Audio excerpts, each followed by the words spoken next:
Oh, yeah, okay. Jean-Pierre Desclassons. Victor Denisov. Very interesting. Oh, hi! You caught me doing extensive research for one of my videos. Speaking of extensive research for videos, today I'm talking to Comic Tropes himself. Me? You're talking to me, but Thank you you so can call much. me Chris. I can call you Chris. Great. That is such an honor because, Chris, you are my favorite YouTuber of all time. I don't really look Oh at my YouTube goodness. very much, and you are definitely the first one I go to whenever I'm on YouTube. That's insanely generous of you to say, Kurt. It's really nice to meet you in this format and talk. And by the way, I'll just tell your viewers right up front, you contacted me the same week that I watched your Every Comic Book Store in Massachusetts Part 1 video. So I had watched that not knowing who you were, but I'm from Massachusetts originally, and I was like, this video is up my alley. So YouTube got it right on that one, recommending that video to me. That's really flattering that you watched that. Did you watch the whole thing, like all hour and Yeah. 3 minutes of it? Yeah, not Wow. all in one sitting. I'll say that because I'm kind of busy. But yeah, like probably like over like the course of like 3 20-minute sessions, something like that. Yeah, That's it was impressive. fun. Even I don't want to watch the whole thing in one sitting. It's a bit long. No, I liked it quite a bit. I mean, there was the nostalgia factor, but I'm also curious. Like, I probably have not been to as many comic book stores as you have because you've also done what, like Georgia, I want to say, and is it like Michigan or something like Yep. that? Those are the two. Michigan? Okay, yeah. Yep. So you Yeah. visited, honestly, like by setting out to do that, you have definitely checked off more comic shops than I have because I haven't intentionally tried to check them off or anything. But I've been to a good amount across the world in my time. Yeah, I can't wait to go to comic shops in like the UK or Yeah. Japan someday. You said you're from Massachusetts. Did you say Yeah. that New England Comics in Brockton was your local shop for a while? Quincy. The Quincy Quincy. one, which was unfortunately the one where they said to you, I think, like that they weren't organized enough and you weren't able to record in it.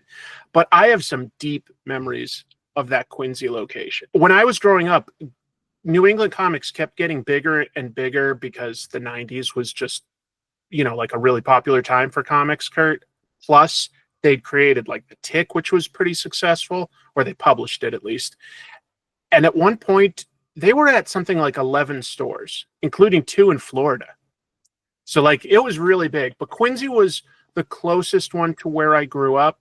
The one that you went to was sort of their second Quincy location. They had moved from just down the street. And when they first opened that one that you went into, it was gorgeous. That they have, I think they still have it, but like a gold and silver age room. When they first opened that thing had just about any key comic you could think of on the wall, and they used to not let people in unless you had an appointment. Wow. So yeah, but they always had they were good because they carried indie stuff as well as like mainstream. So as a kid, I got introduced to like Ninja Turtles and Usagi Yojimbo and all sorts of cool black and white comics and stuff, like because NEC carried them. I'm talking a lot. No, that's fine. That's what you're here for. They definitely still had that golden and silver age room, and it felt very locked up. They had like display case type thing. But it also felt like they were in the process of like moving things around for cons and stuff, so the things weren't as organized as they usually would be, I'm assuming. But you could tell that it go ahead. No, I mean, I'm just saying, as far as comics shops in America, it's got a little more history than some. And sometimes you can feel that because you're like, okay, it's a little old, but I think that it's fairly well organized and has a good variety of stuff. I still like going back there. Did you happen to meet the clerk Doreen when you were in there by any chance? Do you know? I don't think so. Oh, she's the bassist for Squirrel Girl. The bassist for like a band called Squirrel Girl? No. I'm talking about the Marvel superhero Squirrel Girl. Doreen Green is based on the NEC employee Doreen. Like, the writer was friends with her. Doreen at NEC in Quincy would rehabilitate squirrels as well. Oh, yeah. Bassist. I thought you said bassist, like in a band. Bassist, yeah. No, bassist. Sorry. That's also really cool. Yeah. Yeah, I'm just saying it has a lot of history. Yeah. Yeah. I mean, even just New England Comics Press with the Tick, and I've got man-eating cows on my shelf. One of my viewers sent me a trait of that. Nice. Yeah, and I've Yeah. met Ben Edlund a few times when I was like young, the creator of the Tick, because he would do signings for like issues 1 and 2 and stuff like that. And he's only a little older than me. He was from like the town over, so he was always sort of like, honestly, like a bit of a hero. And yeah, I really admire where he's taken his career as well. Great TV writer. Oh yeah, the Tick TV show, so Sure. good. I loved it. But he's also worked on stuff like Angel, as in Buffy and Angel, and Supernatural for like 10 years or something. Yeah, he's had a really great career. Adventure Brothers he wrote for. Oh, I didn't know Yeah. that. Oh yeah. I'm just full of useless trivia. I'm sorry, Kurt. I can see I'm a little distracted, but in a good way. I can see that's got to be one of your cats. Yeah? Yeah.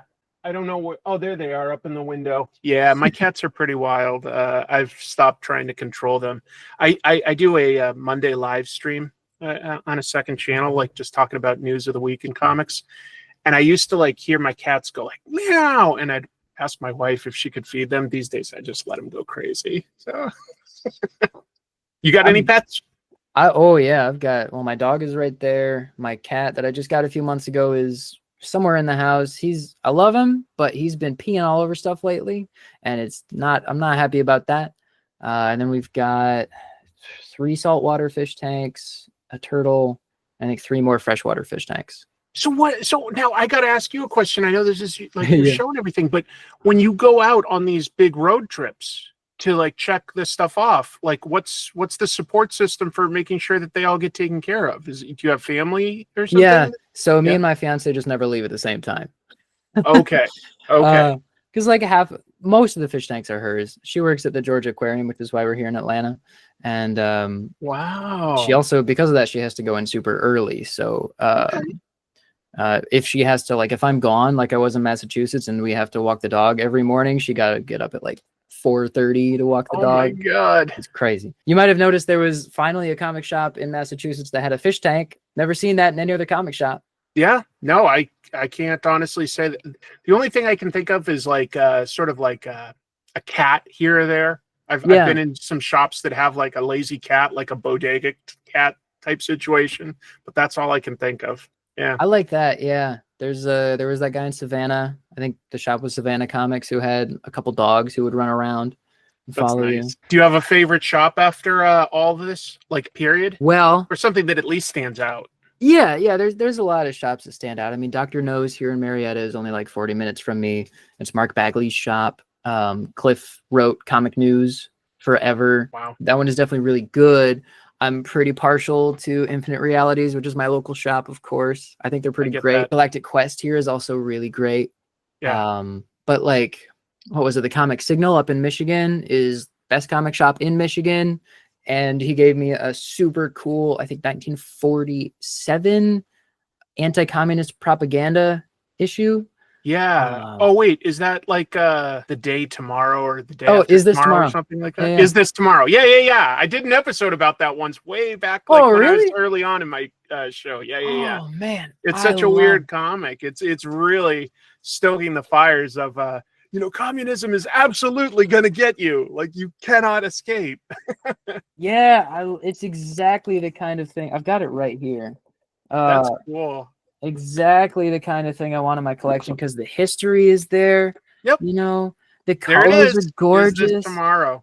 I put that in the video I made of the shop, and I was like, this is on my wish list in case anybody wants to buy it for me. And then I went back over Christmas break to visit my family. We went there, and the owner was like, here, I want you to have this, because that's cool. You just made a nice video. Yeah, it was awesome. So that shop is great. One of the shops in part 2 of every shop in Massachusetts is called Outer Limits in Waltham. Have you heard of them?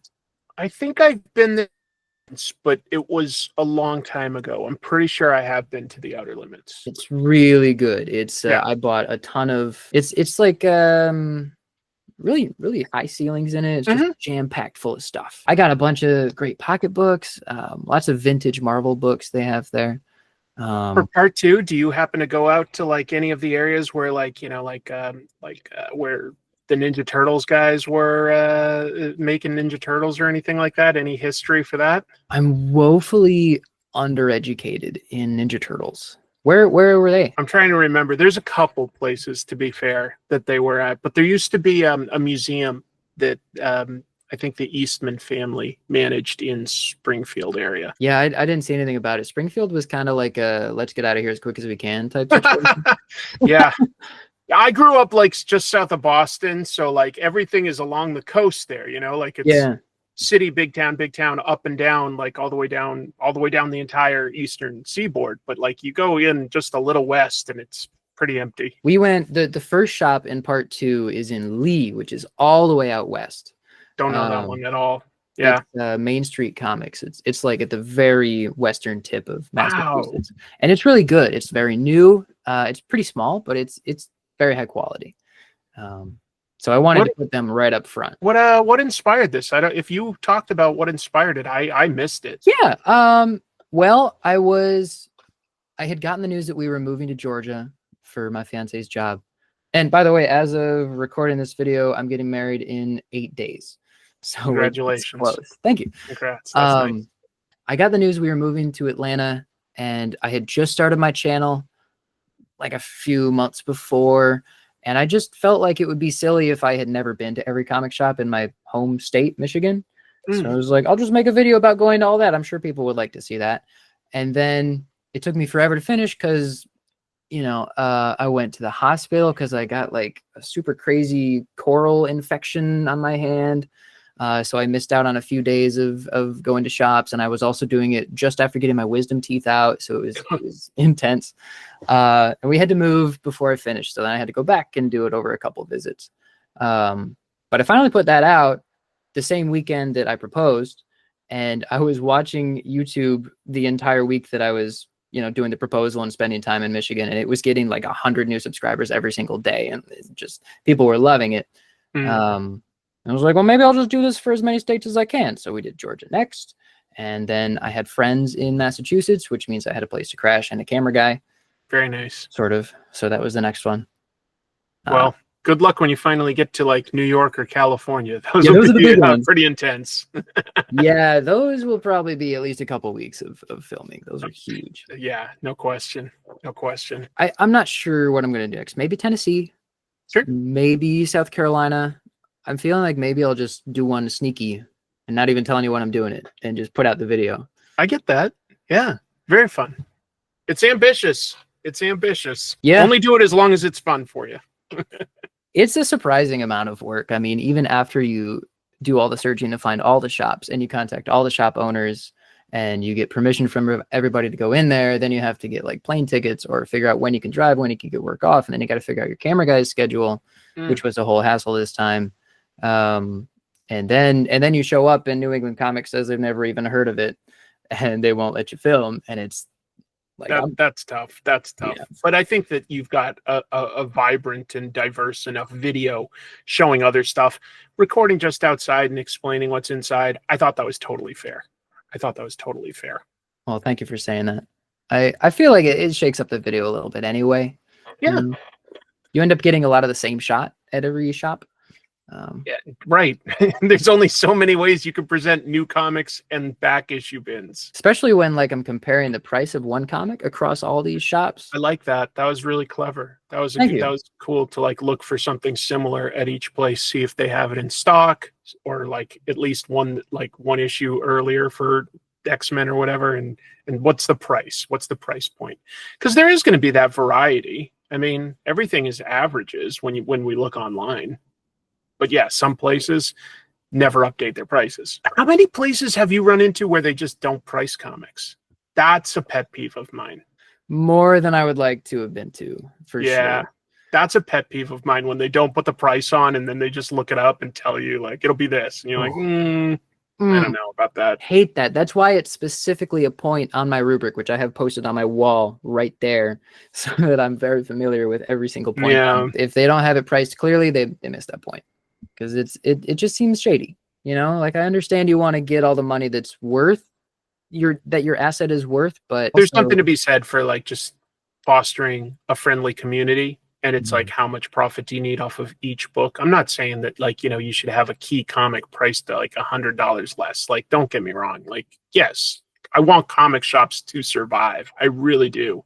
I think they're such a vibrant and important part of the fabric of getting into comics, is having like a local place where you feel welcome and not awkward. I love comic shops. I get some digital comics, but I love comic shops. Love, love, love them. And when I travel, like either in the States or abroad, I love going to other comic shops. Yeah, absolutely. I mean, that's why I do it, is because I want people to see how many comic shops there are. So many times in the comments, people will say, I had no idea we had a comic shop this close. I think that's cool. But, you know, I worked at a local fish stop for years, and we would price things by looking at how much we spent on it and then marking it up a percentage, right? And of course. It just feels silly.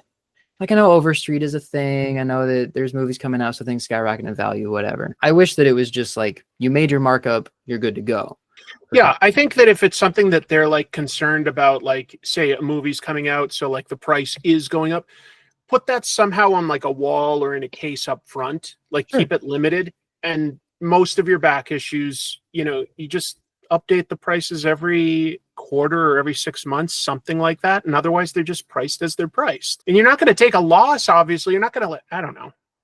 It sounds easy, but then I understand the comic shop owners have a lot to manage in terms of like figuring out what to order next. So sometimes like those tasks of like managing the back issues and stuff can fall by the wayside.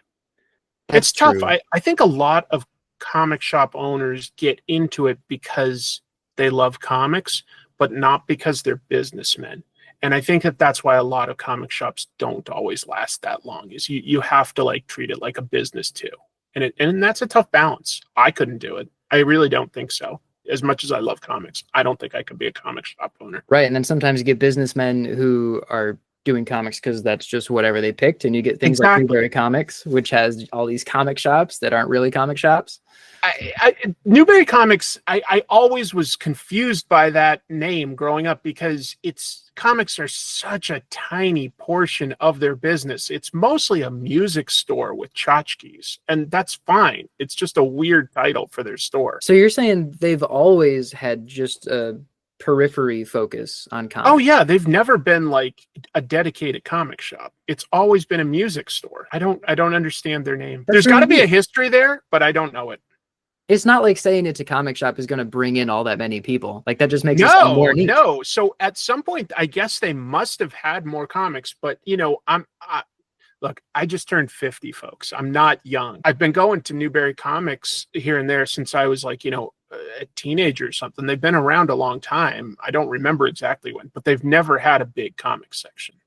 Never. And I'm not saying that they're bad at it. It's just that it's a very small portion of their business. It's a music store. Yeah, they're doing music well. They got all kinds of great t-shirts. Yeah, and that's good. Because, man, selling music is probably like... I haven't been to a Newberry Comics now that I think of it in a while. So maybe they've got less records and music than they used to. Maybe it's more stuff. I sort of watched, you know, like your video, but I couldn't quite tell if it's changed. Do you remember which Newberries you'd been to or what area? Well, let's see. Definitely the one in Faneuil Hall, Boston. That was my first one. Yeah. I mean, that's sort of a touristy type, and it's a big one. It's set up kind of weird because it's in an old building. And I've been to a bunch of others, and I can't remember the towns that they're all in now, because I'm sorry, I haven't lived in Massachusetts since like 2002 or 3. So it's been a long time. My family's there, so I visit, but I haven't lived there in a long time. What's your local comic shop now? The one I'm going to most often now is a place called Stargazer Comics in Tacoma. I'm in this, like, I'm a little south of Seattle, and it's just the closest good comic shop to me.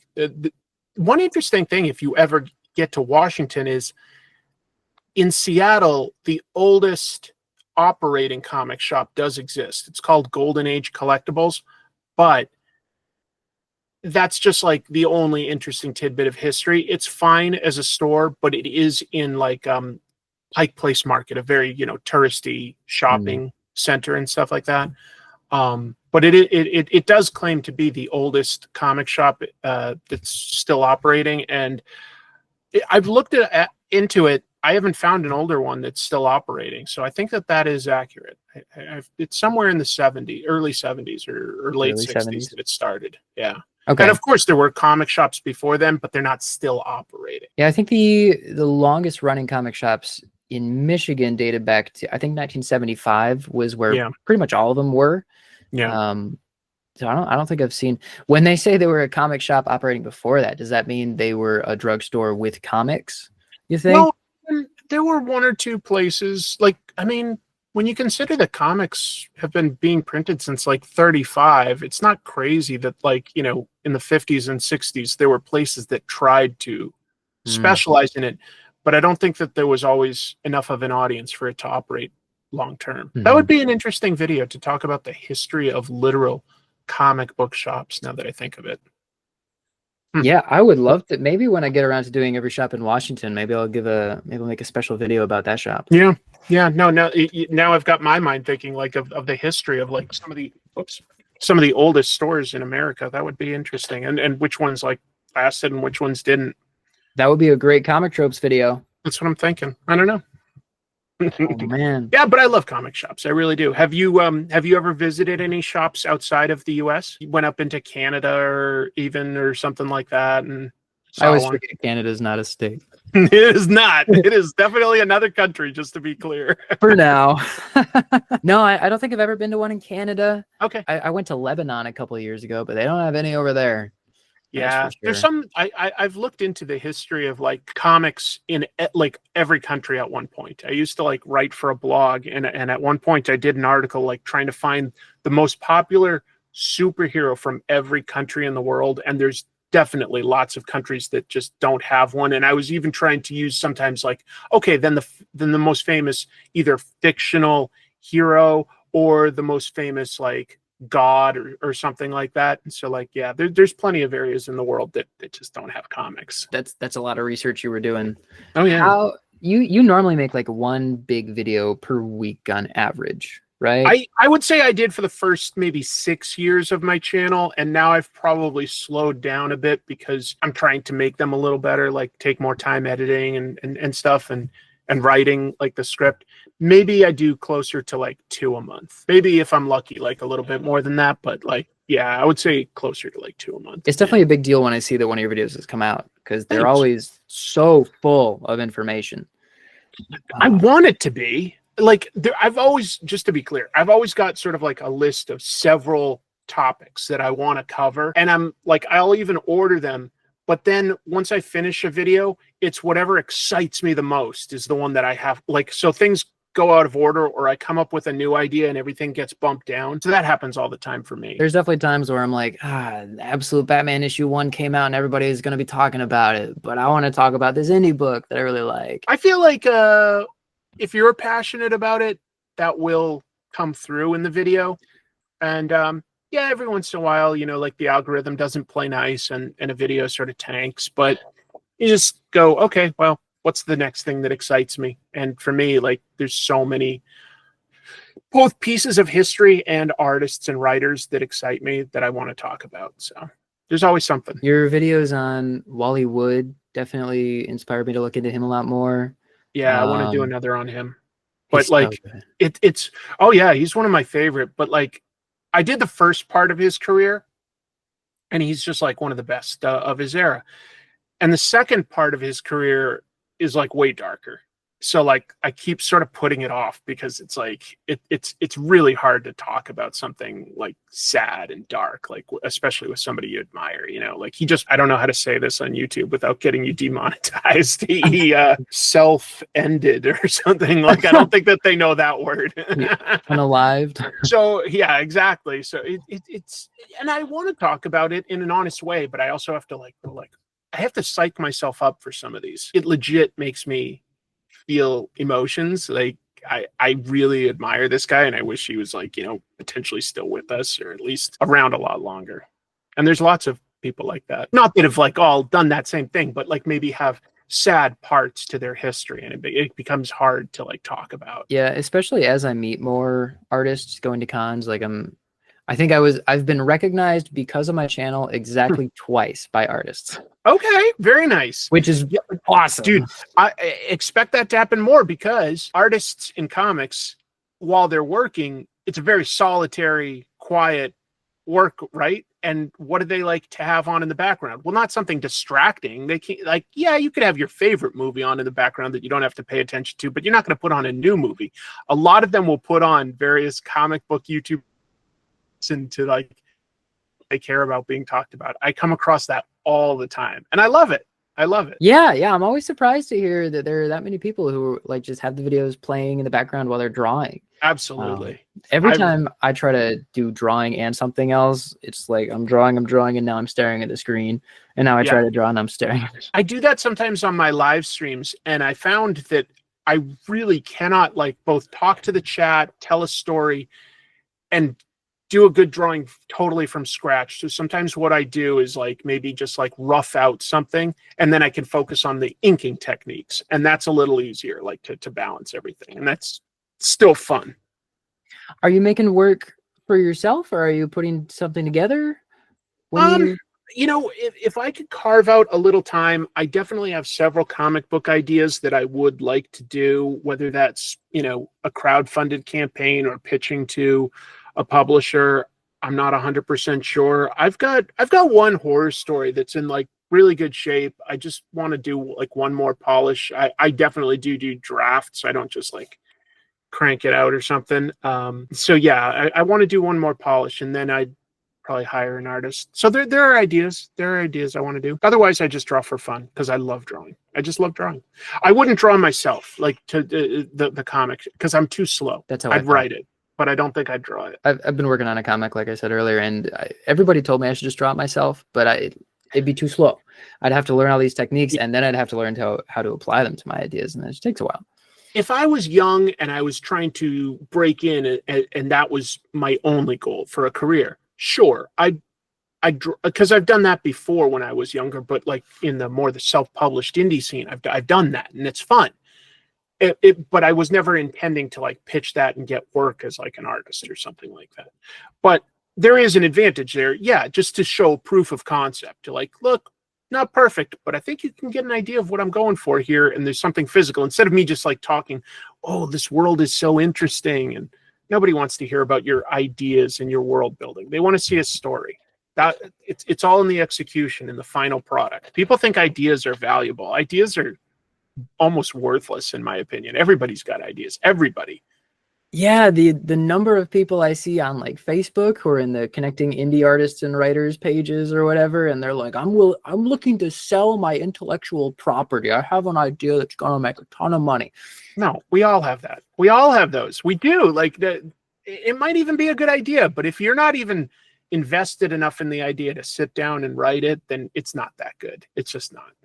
Sorry. That's like a harsh opinion, but I feel like I'm a pretty easygoing guy, but I'm older, and so like some of my opinions have become like calcified, and I'm like, no, if you're not willing to actually sit down and write a draft or two, I don't believe in your idea that much.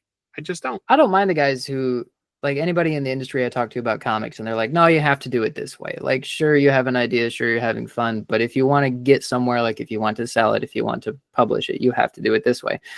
I like that, because when I was, you know, shopping my script around to all my family and friends, and they were like, oh, well, I like this, and I don't like this, I don't know, it seems fine. That didn't help. When I showed it to Tom Feaster last week, and he was like, you need this and this and this, and this is not working. It was like, well, okay, now I have goals. Yeah.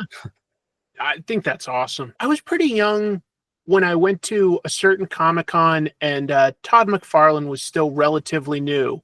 And this was in Boston, and he was doing a panel, and he said, you know, oh, the only reason I broke in was because, you know, I just kept submitting stuff. And he's like, he was basically saying, look, I was not the best, but I kept submitting, and like, so eventually, you know, the publishers were like, oh, well, this guy will at least finish something, you know, and that's what got him his opportunity. And he's always said, like, you don't have to be the best artist. You know, you have to have some talent, but you don't have to be the best.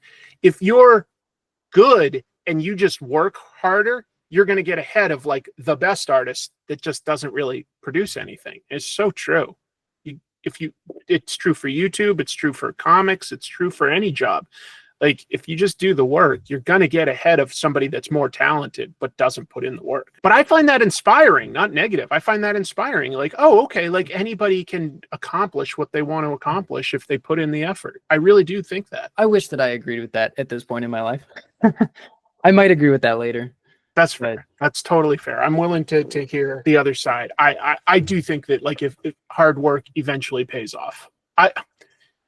Maybe just I've got a lot of successful friends, and I think that the one thing that's in common with them is that they didn't accept a no. They just kept going. Fair. So you don't have to get into like your work life too much, but I am curious, since you like get to work with some of these impressionable kids on like a literary type of classroom level, have you been able to pitch working in, say, various scholastic books into like the curriculum, you know, like a Raina Telgemeier or a book like from Jamar Nichols, like Leon, anything like that? You know, I haven't heard of either of those. Really? Yeah. Excuse me. So you've probably at least seen or heard of stuff like Dog Man, right? Oh, yeah. Yeah. If you go into a Target or a Walmart and look right beside it, there's other scholastic books that are huge. Raina Telgemeier has done stuff like Guts and Smile, huge with kids, and really, really good. Tilly Walden has done some good books. This guy, Jamar Nicholas, does books with scholastic. Leon is just like a kid about the age of like your students that, you know, his superpower is just he's really like smart, and he just like sees things for what they are. And I don't know, there's some really good books there that I think that they'd be able to get some actual like not just education, but like a connection out of. It could be an introduction for some of them into comics. Yeah, you know, I do keep finding myself surprised how many kid-friendly graphic novels there are now. Because when I was a kid, it was Bone, and we had Tintin, and we had like Diary of a Wimpy Kid, and that was like it. Right. So I do my best to get Bone into the hands of all my kids, and Amulet was a big one that I got later on that I'm trying to get them to read. Absolutely. March, I feel like you see in every school library, but I just read that. It's a good book. It's an important bit of history. It is an important bit of history, but it's not nearly as, it's not going to grab a student the way that like Bone would.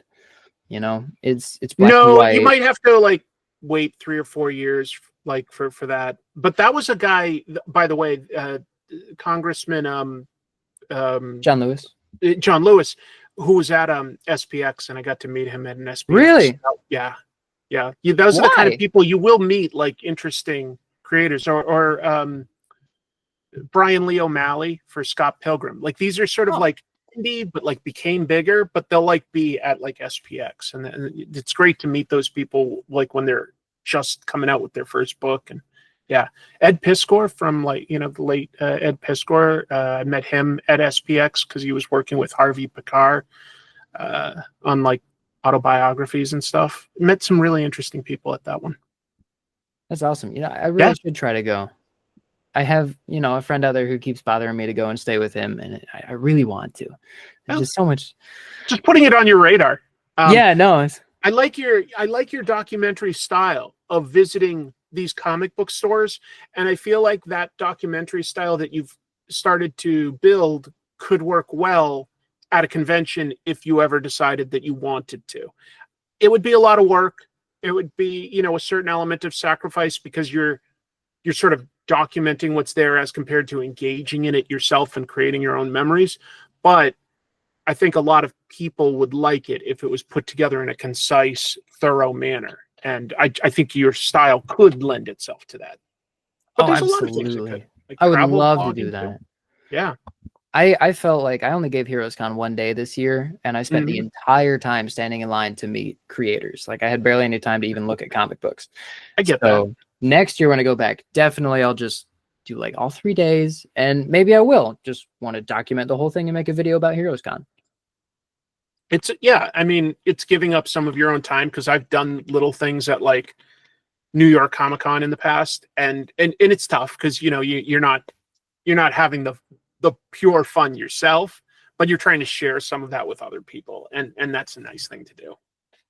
Absolutely. Well, I think that about uses up all the time we have for the video. But Chris, thank you so much for joining us. Like I It was said, I'm a nice meeting huge you, Kurt. fan. You as well.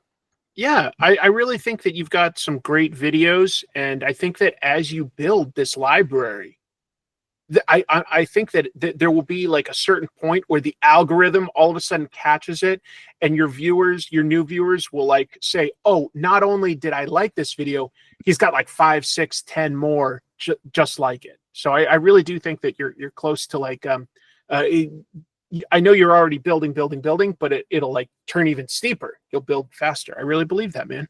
Well, thank you. I hope that's the case. Keep at it. Thanks for making all the great videos and inspiring all of us out here to make good videos ourselves. Happy to do it.